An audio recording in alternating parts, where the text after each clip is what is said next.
मागे वळून पाहताना वर्षभराचा प्रवास डोळ्यासमोरून जातो.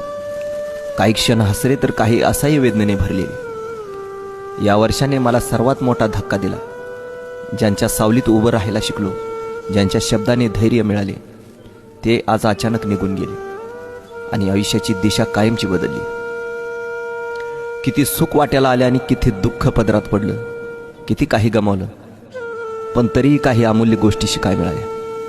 हे सगळं शब्दात मांडणं कठीणच, पण आता एवढं नक्की कळतंय की काही गोष्टी आपल्याला मोडण्यासाठी नसतात, तर त्या आपल्याला अधिक मजबूत घडवण्यासाठीच असतात.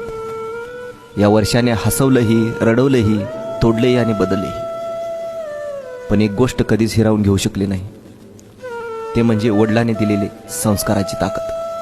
शेवटी मागे वळून पाहताना जाणवतं की सगळं सहन करूनही आतून मजबूत राहणं आणि वडिलांच्या आठवणींना सोबत ठेवून प्रामाणिक माणूस म्हणून जगणं, शेवटपर्यंत लढत राहणं, हार न मानणं, हेच तर खरे यश आहे. बाकी जिंकणं हारणं हे नशिबावर असतं. बाकी आयुष्याने येणारं प्रत्येक वर्ष हरवायला नाही, तर वडिलांच्या स्वप्नासाठी घडवायला येतं.